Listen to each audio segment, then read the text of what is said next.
Okay, well, item 10, TxDOT presentation at 2025 through 2028 Rural Transportation Improvement Program, or TIP, from Medina County. Clayton Ripps and the rest of his support team are back here today. You bet. Thank you, Judge. Again, my name is Clayton Ripps. I'm the Deputy District Engineer for TxDOT, the San Antonio District. So that encompasses what would include Medina County.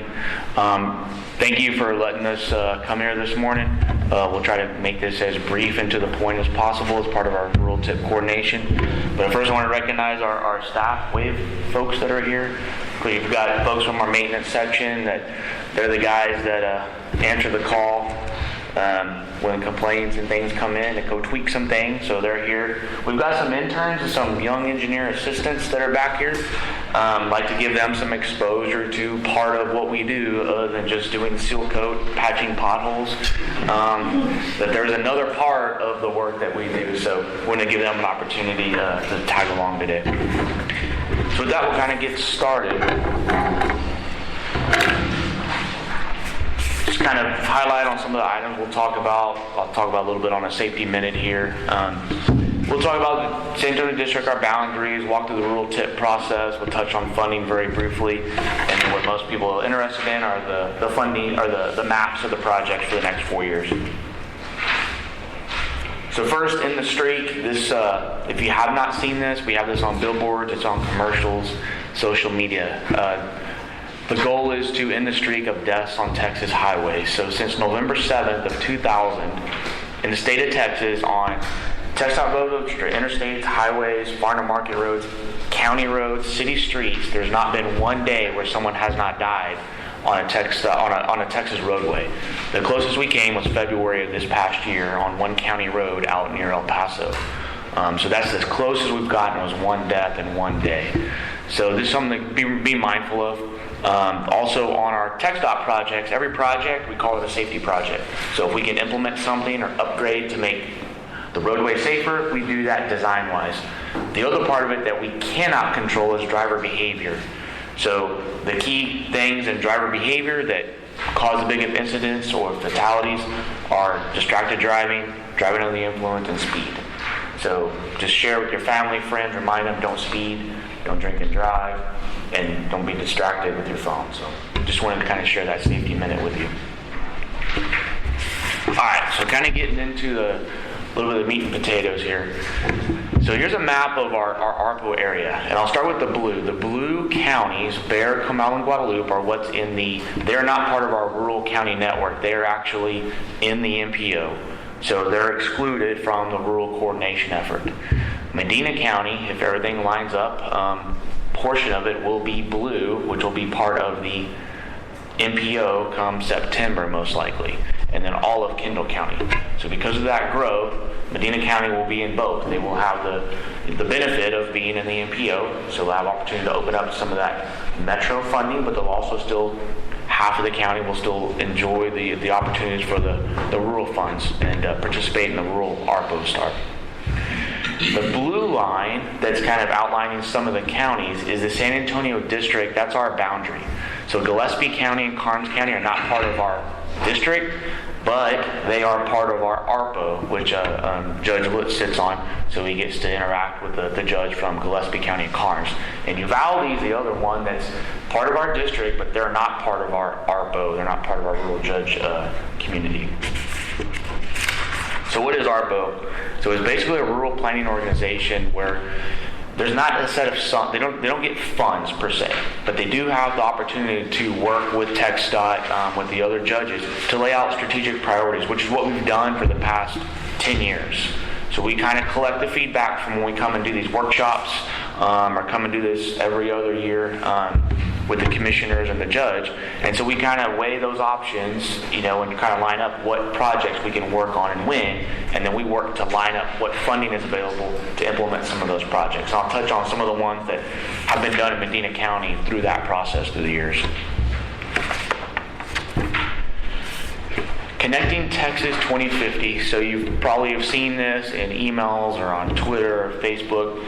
But Connecting Texas 2050 is the 50-year plan basically in the rural parts of Texas.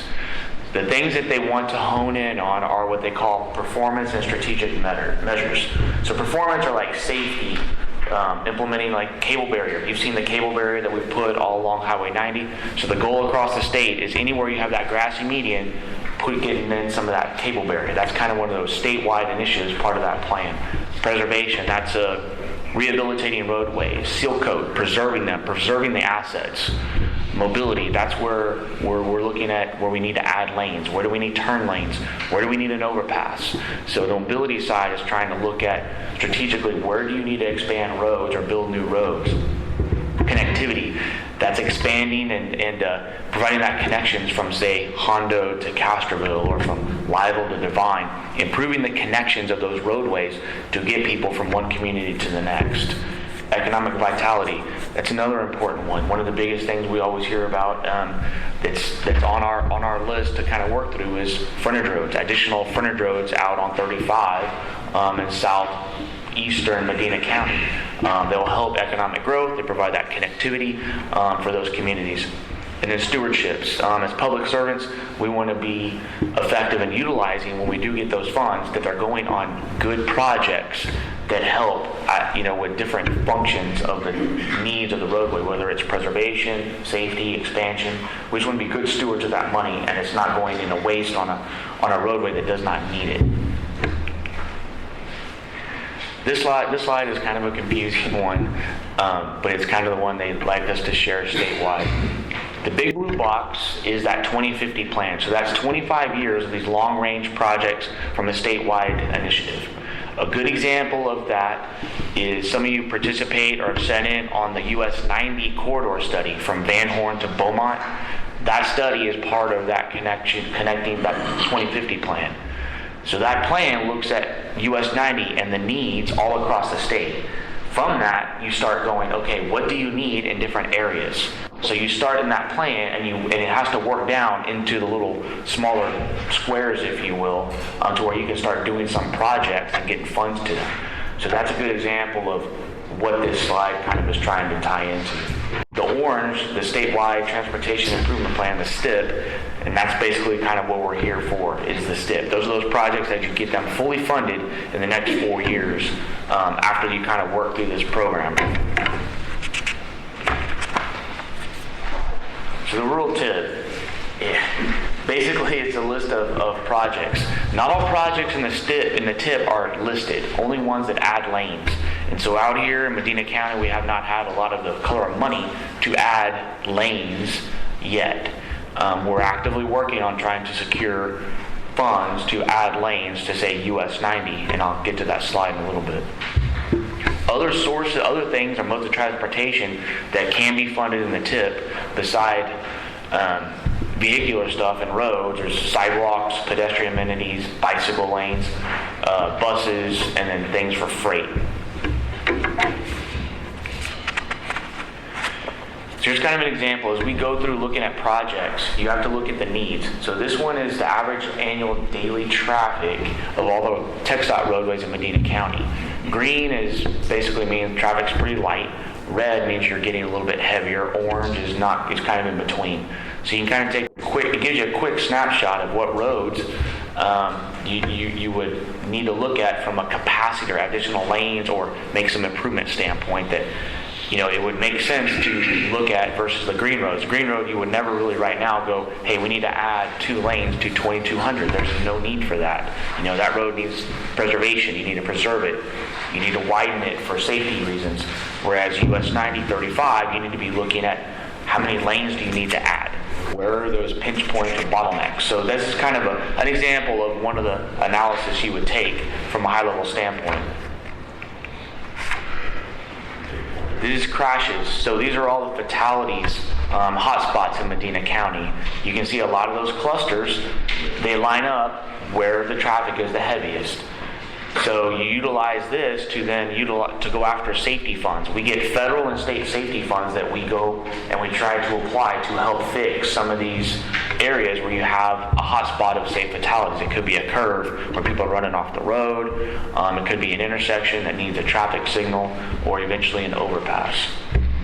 A good example is just outside Medina County, but State Highway 211 at FM 471. We're building an overpass there, and it's kind of odd. It's like, why are you building? Well, there was fatalities there, and so we went after the safety funds and we secured them. Had we not gone after them, we wouldn't be building it. So sometimes you'd rather go take a shot to address some of those safety needs, and you can address them versus letting them just kind of sit.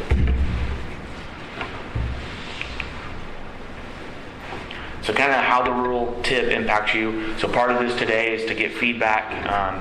Here, we're going to have comment cards we'll pass out.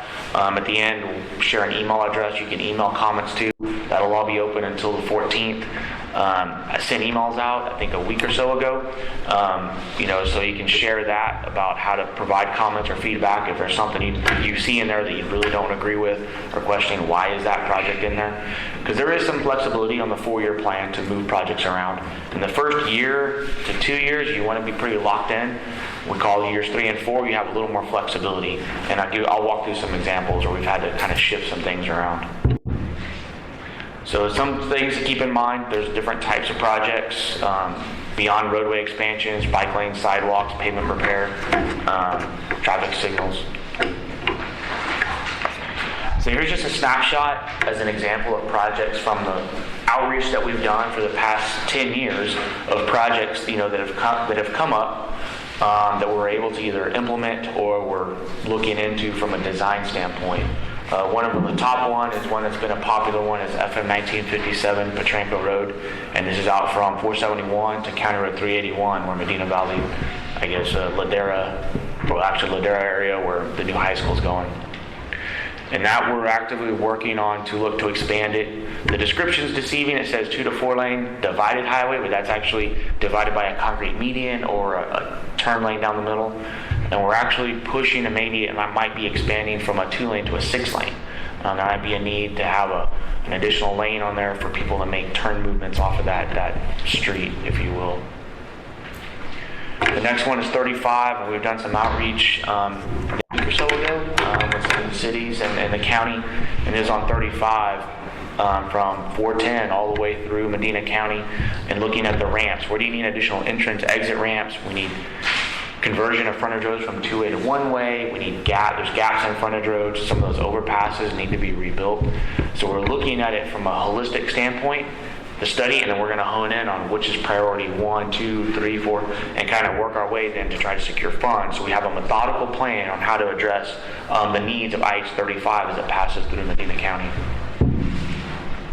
A couple of the other ones we had feedback on 463 were just some of the need for some seal coat, pavement repairs. So those have been under construction and done. Another one's 462 from the Hondo Creek down to 433 to rehab and widen that roadway. Like I said, just a snapshot and all inclusive of just some of the examples. And this is a list of the TIP projects. So these would be the funded plan for the next 4 years in Medina County. As you can see, it's a majority of the TxDOT roadways or facilities will have some type of work on them.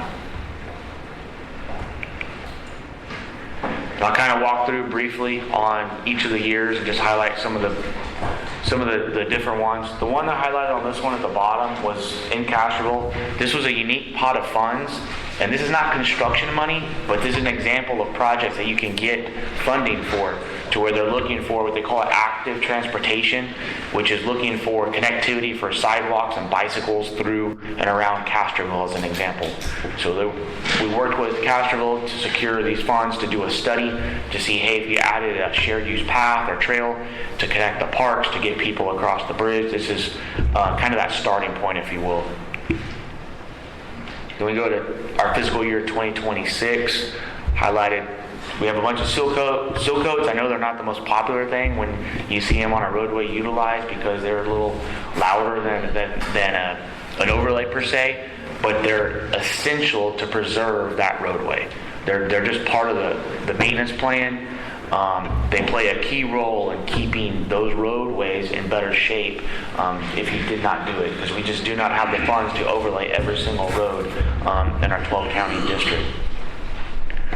So I kind of highlighted the bottom two, 462 from US 90 to 532 there north of coming out of Hondo, and then another rehab on 462 over by Bentley Crossing. Kind of jumping to FY27. Here you kind of see one on US 90. This one we've had is a good example. We had to push back. This one originally we were trying to get it out the door in April of 25, but due to cost and the needs to rebuild the whole hill as you're coming down US 90 there, down the hill into Castroville, and it'll require additional retaining walls to be built. So we've had to push that one back as we want to get our feet under us to kind of get that job designed correctly.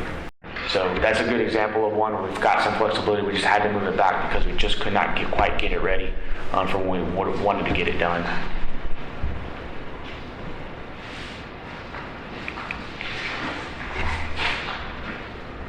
And then fiscal year 2027, one of the big ones here we have, you see it on the bottom, is State Highway 173 from US 90 to Black Creek. It's a $37 million project.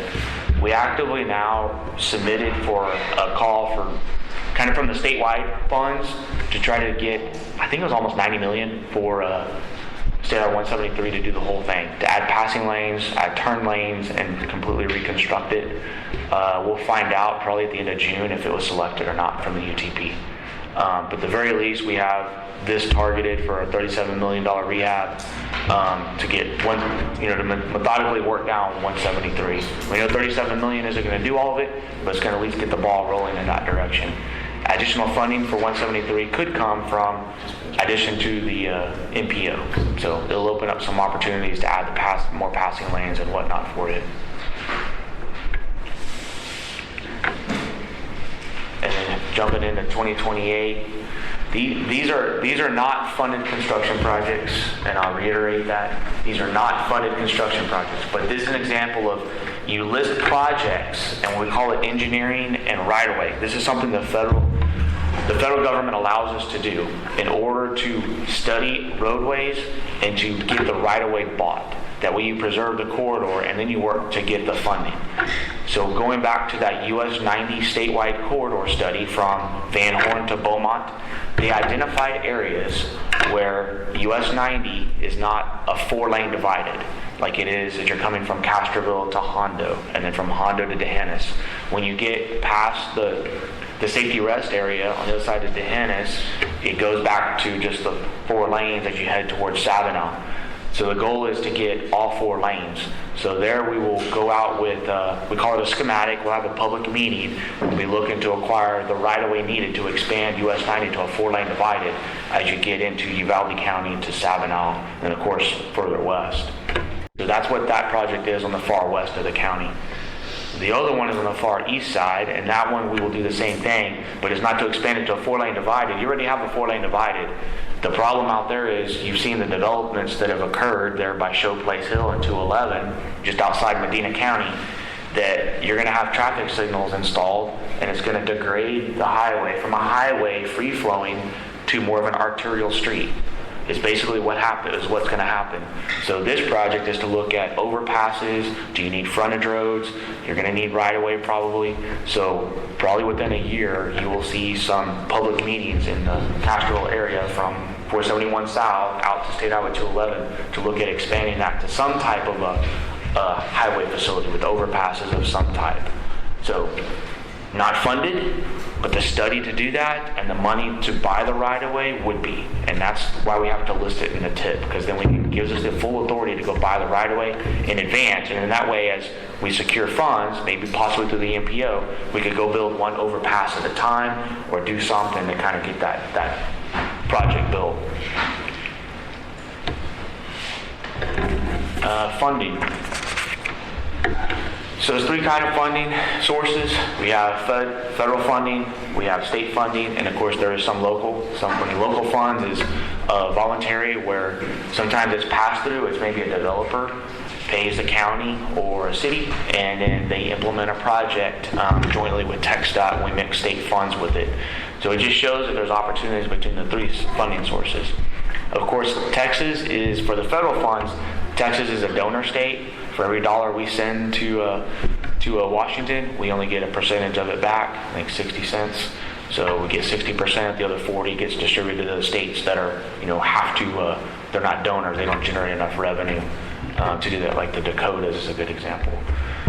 State funding with Proposition 1 and Proposition 7, we've had a good flow of money coming in for projects. So if you drive in the San Antonio area, you see a lot of big construction jobs. A lot of that is from the state funds from Proposition 1 and 7. Proposition 1, they're showing it tailing off in 2027. So there's going to be a little bit of a slowdown and a dip from some of the state funding sources. So something to kind of keep an eye on next legislative session. So kind of where are we in the rural process? We're about kind of almost in that tail end. So it's one of those from the interactions we've had with either commissioners or the judges or the cities through the past 2 years. You kind of hone in on that plan, also weighing in the needs of the roadways for the seal coats, the preservation, the rehabilitation. You know, you kind of get to this plan for this 4-year plan. Is it set in stone? It's not set in stone. So we kind of move forward, we get it adopted from a statewide level, and then like I mentioned, that first year kind of is locked in. After that, we have some flexibility. So there could be some projects in year 3 or 4 that maybe are less of a priority, and some other jobs may come in their place, or they may be tweaked if you change the scope or what you're doing on those projects. So how to provide comments or feedback, a couple different ways. You can mail this in. There's an email address for Yvonne De La Rosa. She works at our office in San Antonio that's collecting all of that. Some of you worked with Darcy Chapoul through the years. So Yvonne is basically the new Darcy Chapoul, if you will. Darcy retired two and a half years ago. So with that, we have handouts we can give, comment cards, and we can collect them, or you can drop them off at the Hondo office or mail them in. So with that, open any questions or comments.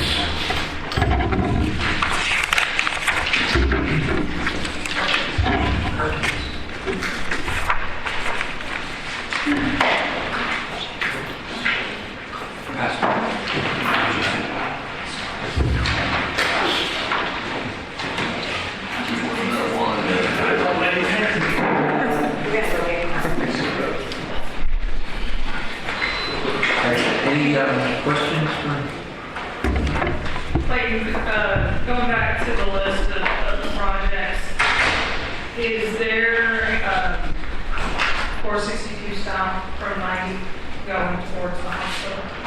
Is that one? Yes, that's the one. I think we're going to the county road 532. Okay. The challenge there the challenge with these rehabs is that when they were scoped and you did that estimate 2 or 3 years ago, and you get out there, you know, more falls apart, so you're just going, man, you know, those estimates are going up. And then so when they go up on one, then you got to go, okay, some project has to bounce out. Because that 4-year plan, say you have $100 million $100 million is you're capped out, right, basically. So if a scope goes up on one by $10 million, well, that means a $10 million project has to move out. That's kind of how it works. So that's where some of these projects, I say some of them have to move in years 3 or 4. It just becomes what they call it, fiscal constraint. Like, we'd love to be able to bring all the projects in at once, but we just physically are constrained in that 4 years to only have X dollar amount in there. And they do that from a local level for San Antonio, but they also do it statewide. So statewide, we're busting at the seams right now. Like, we had to move one of our big projects. We have it ready. We have the design done. It's fully funded. And we wanted to try to let it in August, but they're not letting us because they're over physical constraint in the state. It's just kind of a federally mandated kind of budget, if you will, that you can't exceed. So 462 is probably one of those that's going to hit that. It's going to go up, but then we're going to have to go, okay, what do we do? Because that one probably, you know, you look at the drainage. Do you need some sidewalks on the other side, especially when you're getting past the H-E-B over there, you know, to connect kind of some of those neighborhoods through there. So, but yeah, that's on there for a plan. I think on 462, talking about 462 going north, I was just at a function with her last week. Right there where they put the new bridge in, are you familiar with that? Mm-hmm. Is that this district or is that Medina County? That one was ours. That was us. Is ours? Yes. Because I tell you what, y'all got to close bad roads and that point home, about the worst I've ever seen. Yeah. Yeah. This is that big little road. That section is on the list to be redone past that new bridge. It is. We have a broad job that just let for one stretch up there, and then we have the other one from Bentley that's on there as well. My question is on 462 again, as it looks like, unless I'm reading this wrong, that in 25, fiscal year 25, you've got 462 from US 90 down to 2200, which is to seal coat and pavement marking. And then the next year, you're going to rehab and widen that same road. So we're going to seal coat it and then It kind of, that's one of those where at 462, it probably will move back a year, because of some of that. But right now, it's on the plan for the Silco plan to kind of hold it together, right? And so you kind of work through that. That buys you some time because the other 462 costs may go up. The US 90 is a good example that it was 17 million, but it's not near enough to do what we needed to do. We're actually, US 9 is a good example. We're going, okay, we can't rehab all the way through Castroville. Let's get the hill done and let's rehab where we absolutely need to. And then let's just do like spot base repairs and then do an overlay through the rest. If that makes sense. So you try to balance it out. So that 462s, those would be some that I would just keep an eye on that we may have to do some shuffling, rescoping there. But what you pointed out is really one of the good challenges, I guess, we have. Yeah. But we just have a lot of needs in Medina County because of the influx of traffic and increase in truck traffic.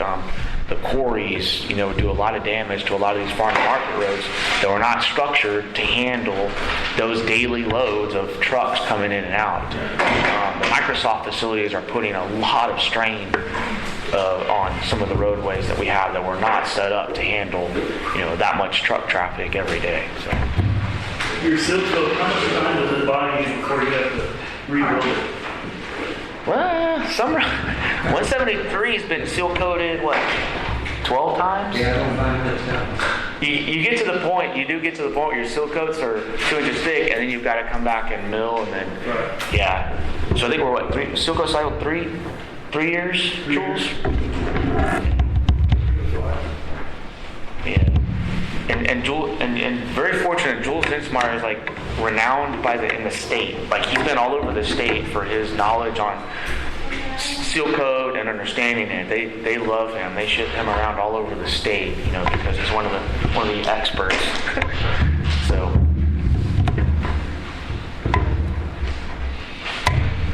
Any other questions? Thank you. We appreciate the presentation. All right. Thanks for having us. Appreciate it. Thank you.